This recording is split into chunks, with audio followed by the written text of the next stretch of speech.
Yohanes pasal 11. Lazarus dibangkitkan. Ada seorang yang sedang sakit namanya Lazarus. Ia tinggal di Betania, kampung Maria dan adiknya Marta. Maria ialah perempuan yang pernah meminyaki kaki Tuhan dengan minyak mur dan menyekanya dengan rambutnya. Dan Lazarus yang sakit itu adalah saudaranya. Kedua perempuan itu mengirim kabar kepada Yesus, "Tuhan, dia yang engkau kasihi sakit." Ketika Yesus mendengar kabar itu, ia berkata, "Penyakit itu tidak akan membawa kematian, tetapi akan menyatakan kemuliaan Allah, sebab oleh penyakit itu anak Allah akan dimuliakan." Yesus memang mengasihi Marta dan kakaknya dan Lazarus. Namun setelah didengarnya bahwa Lazarus sakit, ia sengaja tinggal 2 hari lagi di tempat di mana ia berada. Tetapi sesudah itu ia berkata kepada murid-muridnya, "Mari kita kembali lagi ke Yudea." Murid-murid itu berkata kepadanya, "Rabi, baru-baru ini orang-orang Yahudi mencoba melempari engkau, masih maukah engkau kembali ke sana?" Jawab Yesus, "Bukankah ada 12 jam dalam satu hari? Siapa yang berjalan pada siang hari kakinya tidak terantuk karena ia melihat terang dunia ini. Tetapi jikalau seorang berjalan pada malam hari, kakinya terantuk karena terang tidak ada di dalam dirinya." Demikianlah perkataannya, dan sesudah itu ia berkata kepada mereka, "Lazarus saudara kita telah tertidur, tetapi aku pergi ke sana untuk membangunkan dia dari tidurnya."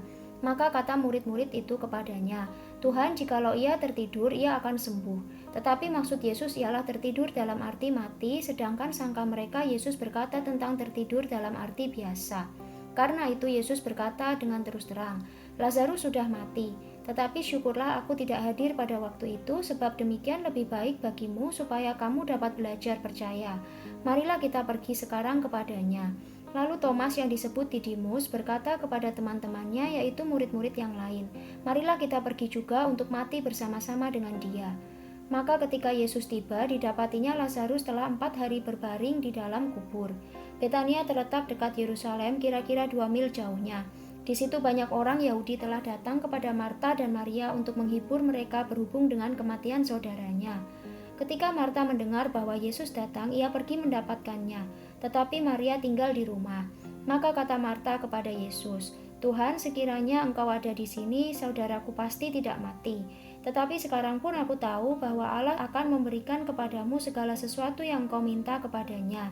Kata Yesus kepada Marta, "Saudaramu akan bangkit." Kata Marta kepadanya, "Aku tahu bahwa ia akan bangkit pada waktu orang-orang bangkit pada akhir zaman." Jawab Yesus, "Akulah kebangkitan dan hidup. Barang siapa percaya kepadaku, ia akan hidup walaupun ia sudah mati.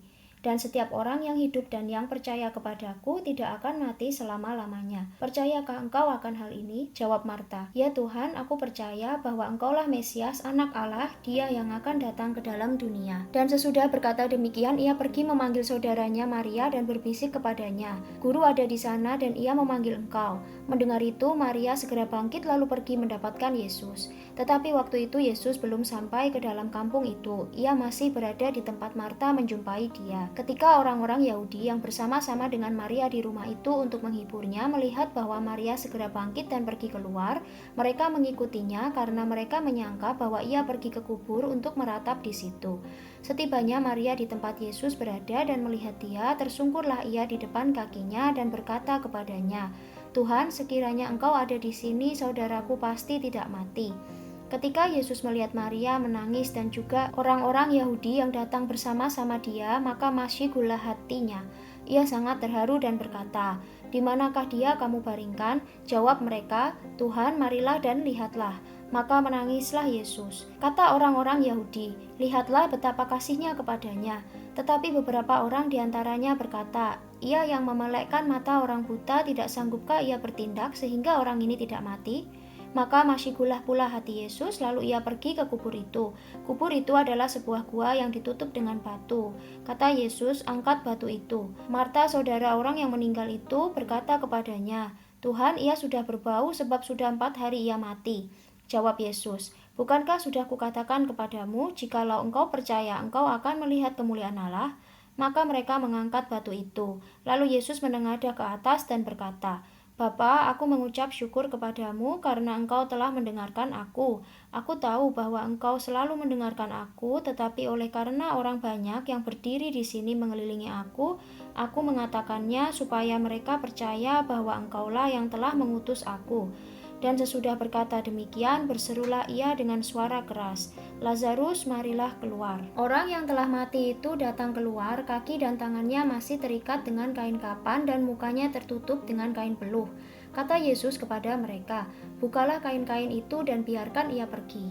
Persepakatan untuk membunuh Yesus. Banyak di antara orang-orang Yahudi yang datang melawat Maria dan yang menyaksikan sendiri apa yang telah dibuat Yesus percaya kepadanya. Tetapi ada yang pergi kepada orang-orang Farisi dan menceritakan kepada mereka apa yang telah dibuat Yesus itu.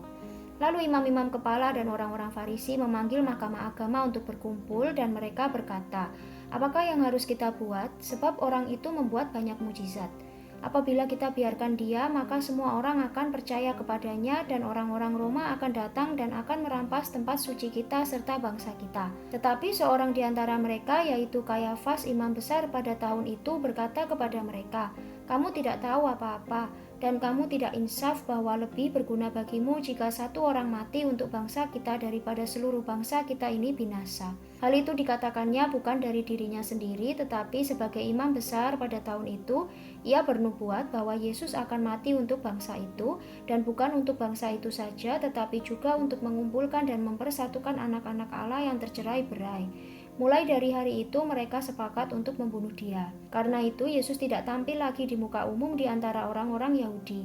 Ia berangkat dari situ ke daerah dekat padang gurun ke sebuah kota yang bernama Efraim, dan di situ ia tinggal bersama-sama murid-muridnya. Pada waktu itu hari raya Paskah orang Yahudi sudah dekat, dan banyak orang dari negeri itu berangkat ke Yerusalem untuk menyucikan diri sebelum Paskah itu. Mereka mencari Yesus, dan sambil berdiri di dalam bait Allah mereka berkata seorang kepada yang lain, "Bagaimana pendapatmu, akan datang jugakah ia ke pesta?"